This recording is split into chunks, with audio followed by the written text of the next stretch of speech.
Your tooth hurts. Not a little. The kind that pulses with your heartbeat. The kind that makes it impossible to think about anything else. Now strip away the dentist. Strip away the ibuprofen, the antibiotics, the numbing gel.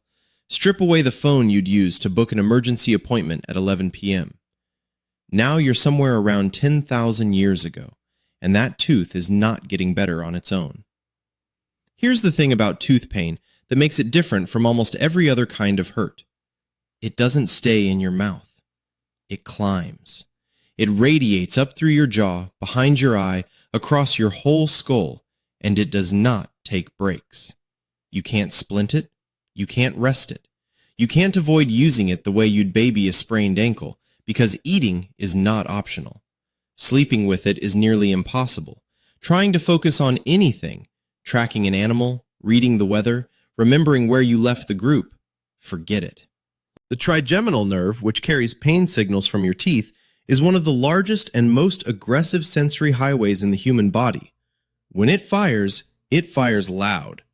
And in prehistory, it didn't just fire, it kept firing, because there was nothing to stop it. The common assumption is that ancient humans were somehow tougher, that pain was just part of the deal and they shrugged it off the way we shrug off a paper cut. But tooth pain doesn't work like that. It doesn't care how tough you are. It is neurologically designed to demand your full attention, because a damaged tooth, left alone, doesn't plateau. It escalates. Infection spreads. Abscesses form. What starts in one molar can, in a world without antibiotics, become something that kills you. Think about what that means for a moment. Not a warrior's death, not a predator, a tooth. So the real question isn't whether ancient humans suffered from tooth pain. They absolutely did, and the evidence is sitting in museums right now, locked inside skulls that are thousands of years old. The question is what they actually did about it. Whether they found ways to fight back, to dull it, to remove it, to survive it. Whether they were at its mercy, or whether they were smarter than that. And here's the part that genuinely floored me when I first looked into this. Some of what they did, 9,000 years ago, looks a lot less like desperate improvisation and a lot more like dentistry. Well, get there. But first, what was actually causing all this pain in the first place? Because the answer is not what most people assume. Cavities are a modern problem. That's the assumption anyway. That tooth decay is something we invented along with soda and candy bars and the general collapse of dietary discipline. The ancient human, eating roots and meat and whatever they pulled out of a river, had strong teeth, natural teeth, teeth the way teeth were meant to be. That assumption is wrong, badly wrong. Here's what was actually happening. Before farming, before grain, before anyone had figured out that you could grind seeds into flour, tooth wear was already a serious problem, just from a different cause. Grit.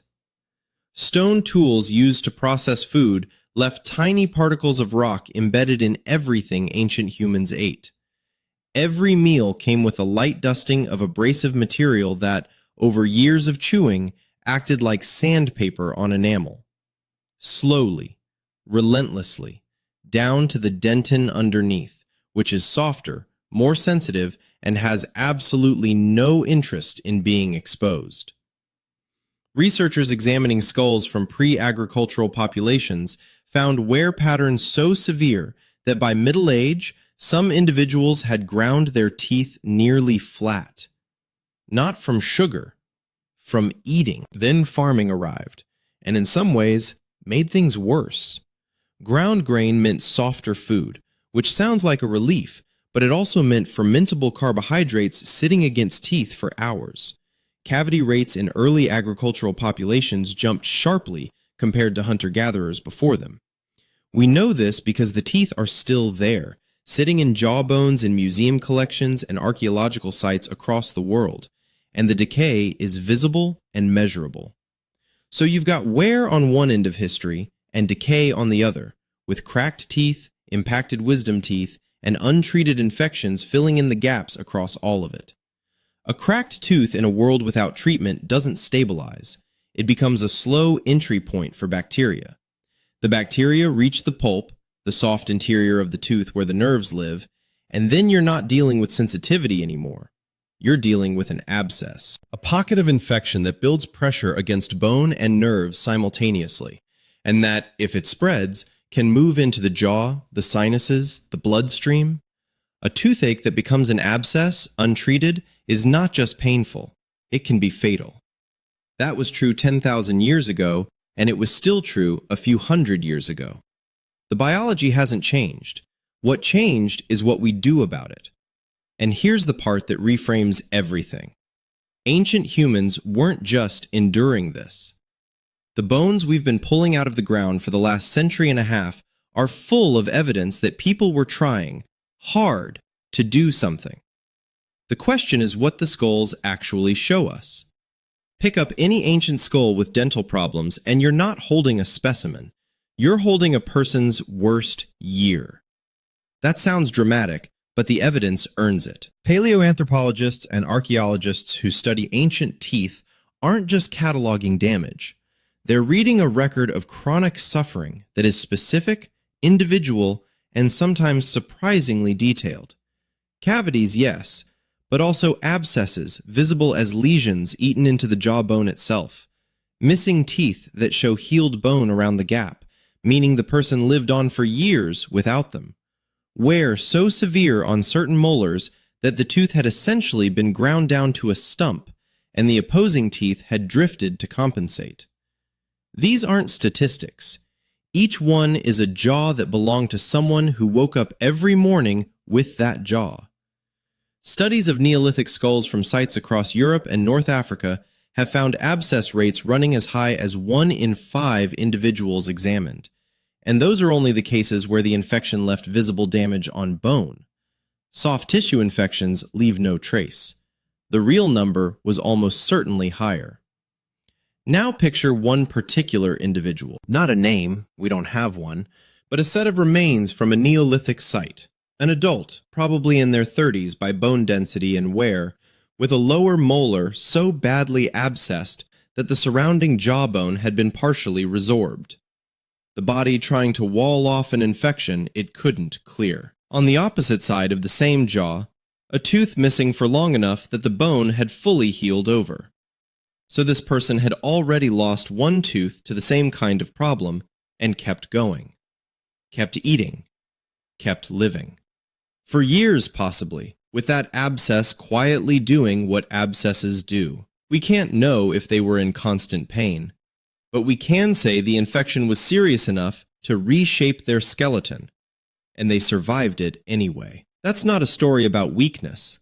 That's something else entirely. What we can't know, and this is the honest part, is how much any individual suffered day to day, or what they understood about what was happening inside their own mouth. They had no germ theory, no concept of bacteria.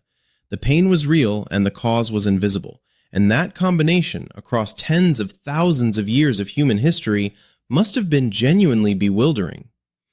Which raises the question that actually keeps me up about this. Did they just endure it? Or did they figure something out? Because there's a whole category of evidence we haven't touched yet. Not what the damage looks like, but what ancient humans may have reached for when the pain became unbearable enough to demand an answer. So what did they actually reach for? The honest answer is, we're not entirely sure, and we probably never will be with full certainty.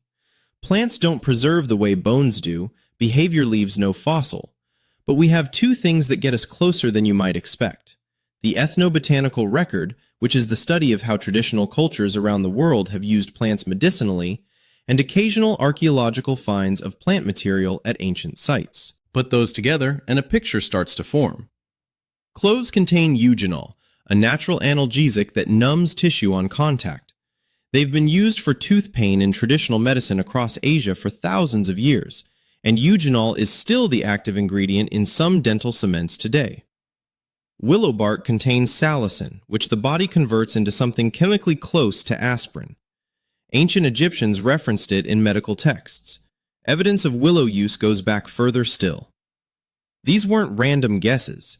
They were compounds that actually work, discovered by people who were paying very close attention to cause and effect.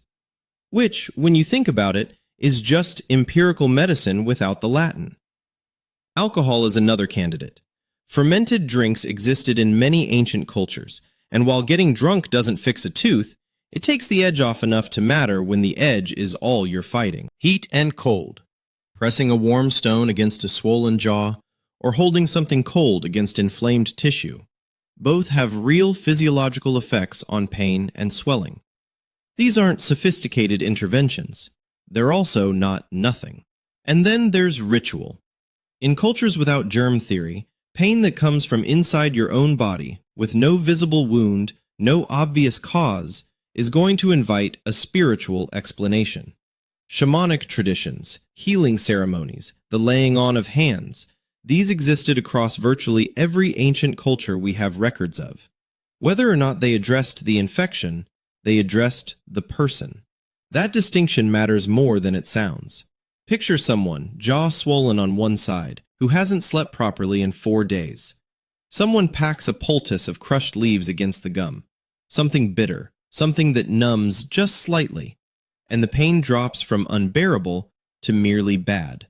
Bad enough to sleep. That's not a cure, but it's the difference between functioning and not. And for a person who needs to be functional to survive, it's everything. If this is the kind of thing that gets you, drop a like, leave a comment. It genuinely helps. Anyway, the thing is, some ancient humans weren't satisfied with dulling the pain. Some of them went further. And the evidence of what they actually did to their own teeth with their own hands is the part of this story that genuinely stopped me cold. 9,000 years ago, someone sat down and let another person drill into their tooth. On purpose, with a flint bit. Let that settle for a second. The site is Mehrgarh, in what is now Pakistan, and when researchers analyzed 11 molars recovered there in 2006, they found something that genuinely reordered the timeline of human medicine. The holes were too regular to be decay. The walls were too clean. Under analysis, the evidence pointed clearly to deliberate drilling, a rotary tool, probably tipped with flint, applied to living teeth in living people. 9 of the 11 teeth showed signs of decay in the drilled area, which means these weren't ornamental. They were interventions. Someone was trying to remove the damaged material. This predates the next oldest evidence of dental drilling by 4,000 years. I did not believe this when I first read it. I went back to the original study 3 times. The dates hold. Now, there was no anesthesia. There was no numbing agent beyond whatever plant compounds were available, which we've already established were limited. The procedure would have been, there's no polite way to say this, genuinely awful. And yet, people submitted to it, which tells you something critical about the alternative.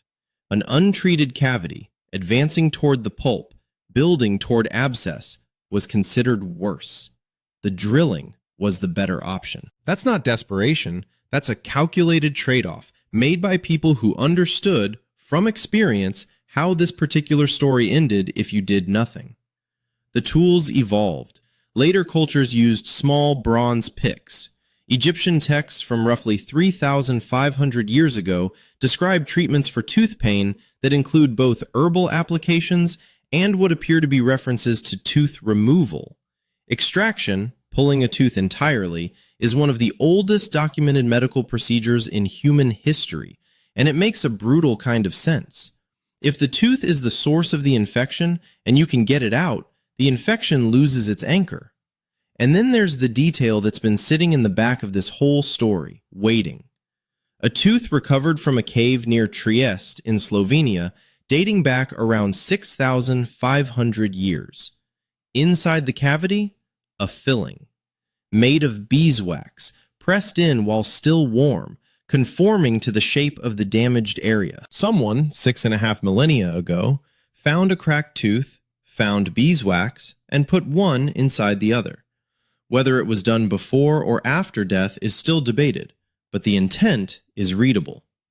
The logic is identical to what a dentist does today. The question that follows from all of this is one nobody talks about enough.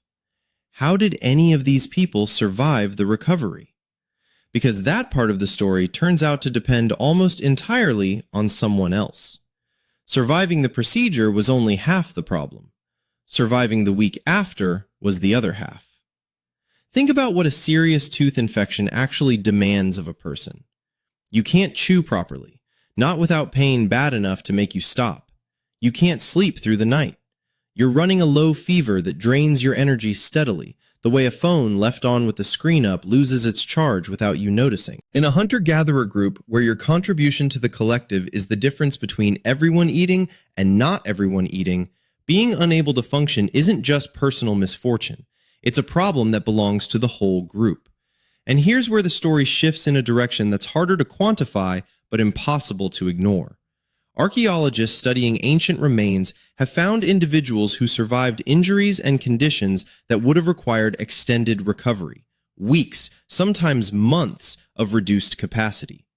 A Neanderthal individual recovered from Shanidar Cave in Iraq showed healed injuries so extensive that researchers concluded he must have been cared for by others over a long period to have survived them. He was not the only case. Across multiple sites and multiple time periods, the skeletal record contains people who lived through things they could not have managed alone. The evidence of healing is, in a quiet way, evidence of help. A tooth abscess bad enough to reshape the jawbone takes time to resolve. During that time, someone had to eat. If the group softened food, pre-chewing it, cooking roots until they were nearly liquid, setting aside the easier portions, that person could keep going. If others took on the hunting, the carrying, the tasks that required full physical function, recovery became possible. Not guaranteed, but possible. Picture someone sitting near a fire, jaw wrapped in whatever cloth or hide was available, unable to join the work. Someone else brings food they didn't have to prepare themselves. Someone else keeps watch.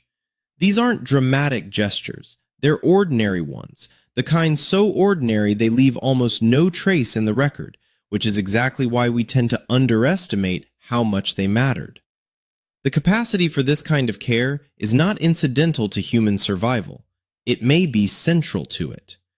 Groups that looked after their sick and injured members retained those members' knowledge, experience, and skills. The person who survived a bad abscess and recovered knew something about surviving a bad abscess. That knowledge had value. There's a version of ancient human life that is purely brutal. Every person for themselves, pain as just the background noise of existence. The bones don't support that version. They support something considerably more interesting and considerably more like us. Which brings us to the question this whole story has really been circling. It's a window. Not into suffering, though it's that too, but into every quality we think of as distinctly human, compressed into one small, throbbing, impossible-to-ignore point of pain. The observation, the experimentation, the refusal to accept that this is just how things are. The reaching for something, a leaf, a root, a flint bit, a lump of warm beeswax, and trying it, because trying it is better than not trying it. Ancient humans were not stoic primitives who shrugged off pain as the cost of existence.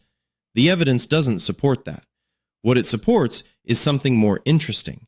People who were paying close attention to their own bodies, to the plants around them, to what worked and what didn't, and who were passing that knowledge forward. Not in books, in practice. In the person who showed someone else which plant to crush against a swollen gum. In the hands that knew how to hold a flint drill. And they were doing it together. That part matters as much as the rest. The skeleton record is full of people who shouldn't have made it, whose injuries and infections were serious enough that survival required other people to step in and carry the load for a while. They made it anyway. Not because prehistoric life was gentle, but because the groups they belonged to were not indifferent to their pain. That's not a small thing. That is, arguably, one of the defining features of what made us human in the first place. Now go back to that tooth in the Slovenian cave. 6,500 years old. Cracked, damaged, packed with warm beeswax by someone who looked at a problem and thought, I can do something about this. We don't know if it worked. We don't know if the pain eased. We don't know if the person who pressed that wax into place was the one suffering or someone helping them. We just know it happened, and that the logic behind it, reduce the damage, protect the nerve, make it bearable, is identical to what happens in a dental chair today. That's not a coincidence. That's continuity. Across 6,500 years of time, across every change in language and culture and technology, the response to a hurting tooth has been the same. Find something. Try something. Don't just endure it. Next time your jaw aches and you reach for whatever's in your medicine cabinet, the ibuprofen, the clove oil, the emergency dentist number saved in your phone, you're doing exactly what humans have always done. You're refusing to accept the pain as final. You always have.